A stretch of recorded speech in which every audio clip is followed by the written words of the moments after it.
Happy new year.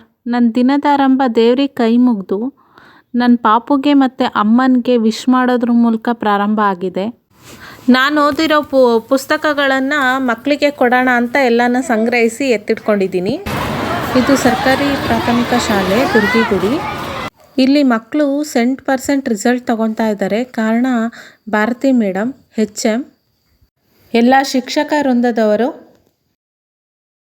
ಊಟ, ಆಟ, ಪಾಠ ಪ್ರತಿಯೊಂದಕ್ಕೂ ಪ್ರೋತ್ಸಾಹಿಸುತ್ತಿದ್ದಾರೆ. ಕೊಟ್ಟ ಪವಿತ್ರ ನಿಮಗೆ ಒಂದೆರಡು ಶುಭಾಶಯಗಳನ್ನು ತಿಳಿಸ್ತಾರೆ. ಹೊಸ ವರ್ಷದ ಶುಭಾಶಯಗಳು. Thank you ma'am. ನಮಗೆ ನಮ್ಮ ಅಪ್ಪಾಜಿ ರಾಜೇಂದ್ರ ಅವರು ಹೊರಗಡೆ ಹೋದಾಗ ಯಾವಾಗ್ಲೂ ಏನಾದರೂ ತಂದ್ರ ಅಂತ ಕೇಳ್ತೀವಲ್ಲ ಮಕ್ಕಳೆಲ್ಲ, ಹಾಗೆ ನಮಗೆ ಯಾವಾಗಲೂ ಒಂದೊಂದು ಪುಸ್ತಕ ತಗೊಂಡ್ಬರೋರು. ಆ ಪುಸ್ತಕ ಓದೋ ಹವ್ಯಾಸ ನನಗೆ ಸಣ್ಣವಳಿದ್ದಾಗಿಂದನೇ ಪ್ರಾರಂಭ ಆಗಿದೆ.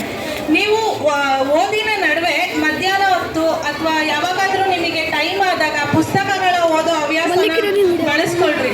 ಮತ್ತೆ ಮೊಬೈಲ್ಗಳನ್ನ ಜಾಸ್ತಿ ಯೂಸ್ ಮಾಡಬೇಡ್ರಿ, ಅದರಿಂದ ಆಗುತ್ತೆ. ನೀವು ಓದೋದ್ರಿಂದ ನಿಮ್ಮನ್ನ ನೆಕ್ಸ್ಟ್ ನೀವು ತಲೆ ಎತ್ಕೊಂಡು ನಡೆಯೋ ತರ ನಿಮಗೆ ಪುಸ್ತಕಗಳು ಮಾಡುತ್ತೆ. ಮೊಬೈಲ್ ತಲೆ ತಗ್ಸಿ ನೋಡೋ ಬದಲು ಪುಸ್ತಕಗಳನ್ನ ತಲೆ ತಗ್ಸಿ ಇವಾಗ ಓದ್ರಿ. ನೆಕ್ಸ್ಟ್ ಮುಂದಿನ ದಿನಗಳಲ್ಲಿ ನೀವು ತಲೆ ಎತ್ತಿ ಎಲ್ಲರ ಮುಂದೆ ಬರಬೇಕು ಅಂತ ಅನೇಕ ಪುಸ್ತಕಗಳನ್ನ ನಿಮಗೋಸ್ಕರ ಚಿಕ್ಕ ಚಿಕ್ಕ ಕತೆ ಪುಸ್ತಕಗಳನ್ನ ತಂದುಕೊಡ್ತಾ ಇದ್ದಾರೆ. ಅವರೆಲ್ಲರಿಗೂ ಕೂಡ ನೀವು ಧನ್ಯವಾದಗಳನ್ನು ಅರ್ಪಿಸಬೇಕು. ಚಪ್ಪಾಳೆ ಮಾಡಿ.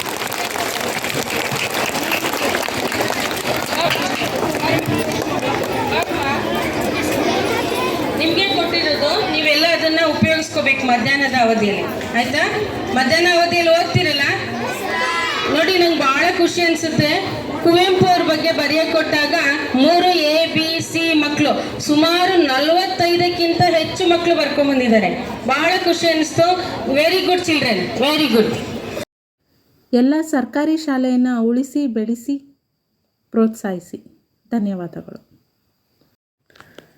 ಇದಾಗಿತ್ತು ನನ್ನ 2026ನ ದಿನಚರಿ ಮತ್ತು ರೆವಲ್ಯೂಷನ್. ಮೊಬೈಲ್ ಬಿಡಿ, ಪುಸ್ತಕ ಹಿಡಿಯಿರಿ, ಇದು ಸಂದೇಶ. ದಯವಿಟ್ಟು ಲೈಕ್ ಮಾಡಿ, ಶೇರ್ ಮಾಡಿ, ಸಬ್ಸ್ಕ್ರೈಬ್ ಮಾಡಿ, ಹೀಗೆ ನಮ್ಮನ್ನು ಎನ್ಕರೇಜ್ ಮಾಡಿ ಅಂತ ಕೇಳ್ಕೊತೀನಿ.